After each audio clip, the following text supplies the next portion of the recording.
Assalamualaikum dan salam sejahtera. Adakah anda mencari cara mudah untuk mengurus kesihatan anda setiap hari? Memperkenalkan Jom Sihat, aplikasi kesihatan digital yang direka khas untuk membantu anda menjaga kesihatan dengan lebih bijak, mudah dan selamat. Dengan Jom Sihat, anda boleh berbual terus dengan chatbot AI yang memberikan maklumat pantas tentang simptom dan jagaan diri. Anda juga boleh melakukan analisis kesihatan seperti pemantauan tekanan darah, berat badan dan banyak lagi, semuanya dari telefon anda. Tak pasti senaman atau diet yang sesuai, kami sediakan video panduan interaktif untuk membantu anda bersenam, makan sihat dan jaga kesihatan mental dengan lebih berkesan. Dan jika anda perlukan ubat atau khidmat kesihatan segera, gunakan sahaja fungsi carian farmasi terdekat kami. Jom Sihat bukan sekadar aplikasi, ia rakan digital anda menjaga kesihatan. Muat turut sekarang dan mula langkah pertama ke arah gaya hidup lebih sihat hari ini.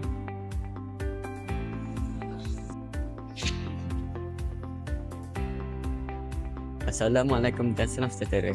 Hari ini, ramai antara kita berdepan cabaran dalam menjaga kesihatan diri. Kita sibuk dengan kerja, kurang masa untuk klinik dan kadang-kadang kita abaikan tanda-tanda awal masalah kesihatan.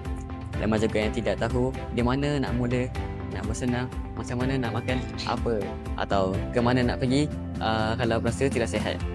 Maklumat kesihatan di internet pula terlalu banyak dan sukar nak tentukan yang mana boleh dipercayai.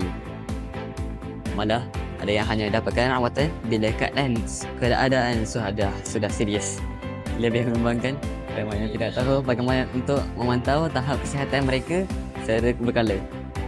Sedangkan penjagaan awal boleh mencegah banyak penyakit kronik. Jadi, bagaimana kalau ada satu penyelesaian yang mudah, selamat dan boleh diakses terus dari telefon anda? Itu sahaja daripada saya. Terima kasih.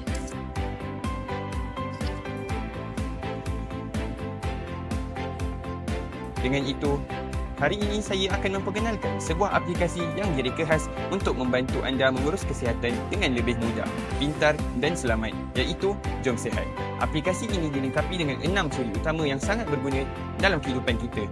Pertama, butang analisis. Ia membolehkan anda merekod dan menjejak data kesihatan seperti tekanan darah, denyutan jantung dan BMI. Anda boleh pantau tahap kesihatan anda secara konsisten dan ambil tindakan awal jika perlu.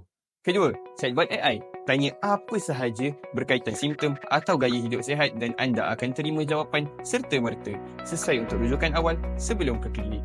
Ketiga, video saranan kesihatan. Kami sediakan pelbagai video panduan untuk senaman, pemakanan dan kesihatan mental. Anda boleh belajar dan amalkan gaya hidup secara visual dan mudah.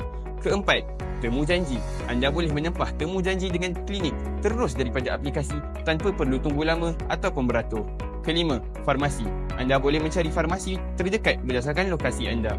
Mudah untuk beli ubat atau mendapatkan khidmat farmasi berdekatan, terutama dalam kecemasan. Dan akhir sekali, klinik. Semak senarai klinik berhampiran, waktu operasi dan perkhidmatan yang ditawarkan. Dengan Jom Sihat, kesihatan kini berada di hujung jari. Muat turun sekarang dan mulakan perjalanan ke arah hidup lebih sihat. Assalamualaikum. Terima kasih.